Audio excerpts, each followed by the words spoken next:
Good morning, everyone. This one's going to be a short video, but I think everything I need to say in this one is pretty much going to reflect what I think, as well as what the rest of the country thinks. But it seems like Elon Musk is being targeted now by our British establishment. Good morning, everyone. I hope everyone's doing well. Elon Musk is now apparently facing 5 years in prison for daring to speak out against our establishment. But I think what's even scarier is that one person who apparently put out anti-Muslim and anti-establishment rhetoric on social media is now about to face prison time. Now, anti-Muslim rhetoric, let me be absolutely clear, if it really was anti-Muslim rhetoric, then I'm against that 100%. Anti-Islam is a different story, because radical Sunni Islam is obviously a threat to the West.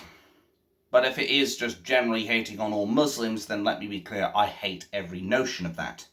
However, if this is mainly being done because this is purely anti-establishment, then we are in very serious trouble indeed.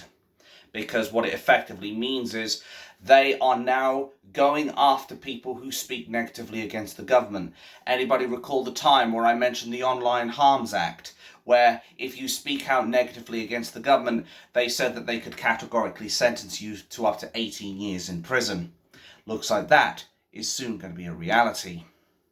So it seems that Kier Traitor Starmer is going full fucking dictatorship.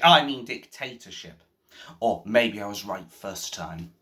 It seems like at this point, he has just decided to just completely take the gloves off, and he is going full force with his authoritarian regime.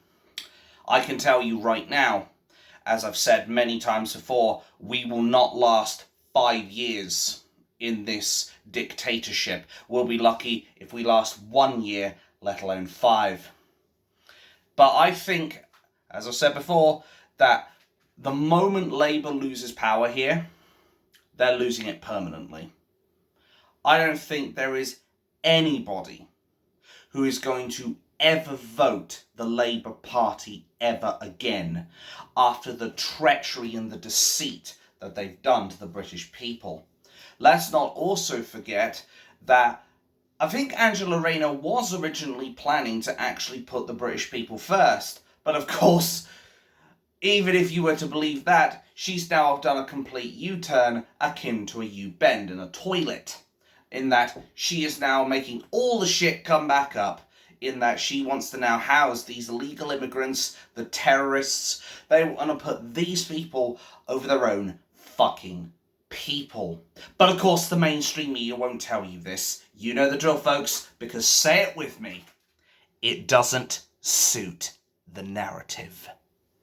Do you think the British people are going to want to listen to the fact that they are putting terrorists and criminals before our fucking veterans who are living homeless on the streets? Like fuck will they? They don't want us to hear this, because they know that it would cause riots. They know it would cause anarchy. It would cause civil disobedience. It would cause the end of the Labour government. They don't want to tell us any of this. They're already in hot water as it is, although that's putting it bloody mildly. That's me being nice to them right now. You do not want to see me... Well, actually, no, I think my viewers do, actually. They want to see me get real fucking nasty and actually say it how it truly is, so I will. They are in such boiling water right now, I'm surprised the skin hasn't burned off their flesh. I'm surprised that every time Kier the Traitor Starmer takes to the podium, we don't just see like this burnt off flesh of a figure standing right before us with the Comrade Stalin hat and the Comrade Stalin Russian jacket. Because at the end of the day, he is a dictator at this point. Or a dictator, if I was right first time. But I digress. The fact that these people are now going out of their way to target Elon Musk. They are actually going out of their way to target the CEO of Twitter. Or, sorry, the CEO of X. I don't think he wants it to be named Twitter because of the poison that it used to be filled with when left-wing Silicon Valley groups were in control of Twitter.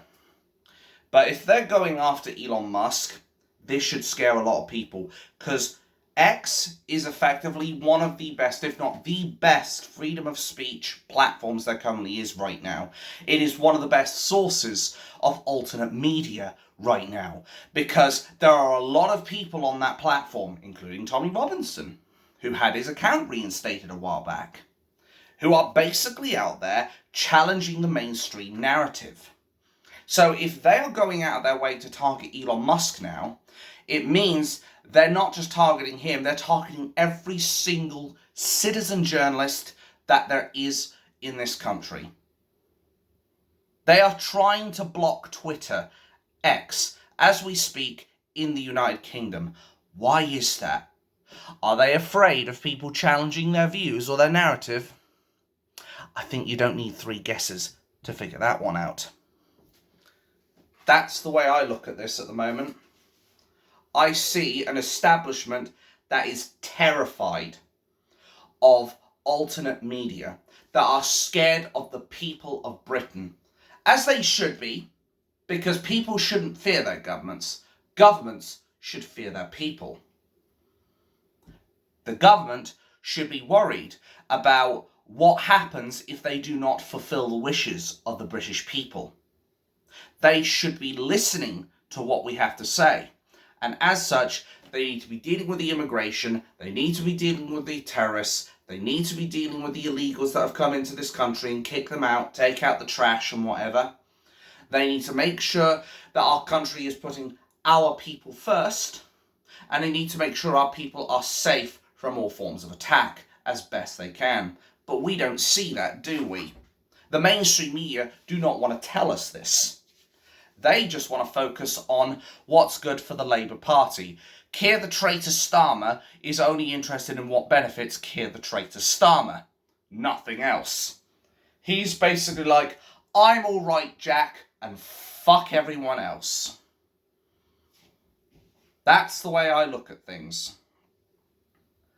This is why we need to all fight now. We need to fight for this. Tooth and nail if necessary. But if we lose X, we lose one of the best ways, if not the best ways, of being able to put out alternate media out there.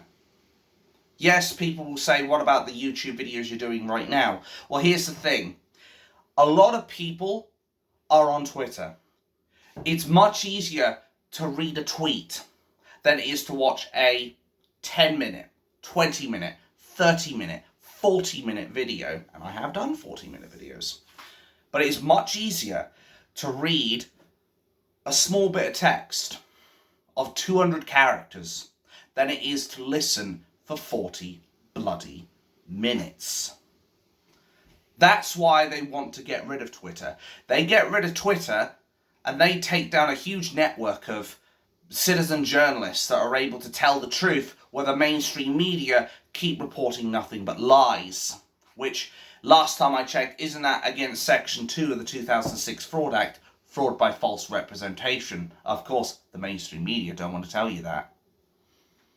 That's the way I look at it. How they constantly, libelously slander people like me, people like you, people like Tommy Robinson, people like Elon Musk, people like Andrew Bridgens. Remember Matt Wankcock, who ended up trying to say to Andrew Bridgens that he was an anti-Semite and a racist, even though the Jewish doctor, who basically Bridgens got the information from, was said there was nothing anti-Semitic in the tweet that he had retweeted. Sorry. Words are getting a little bit tangled. Of course, he got taken to court. I still don't know the outcome of that. But what I do know is that Matt Wankcock quite rightly got taken to task for it. He was put through a court case through libel and slander, defamation and slander. And we can do the exact same thing to our traitorous establishment and media, who always seem to be hell-bent on libelously slandering the supposed far right. just for being concerned about our kids and their futures. After we have now seen a fourth child stabbed by an illegal immigrant. Maybe he isn't a Muslim. Doesn't change the fact he's a legal immigrant. Just like the fucker who stabbed the 3 in Southport, born to immigrant family, or born from an immigrant family. Maybe legal, possibly not. But at the end of the day, we're seeing children getting killed in the streets and in workshops. I ask you, what British person would find that acceptable?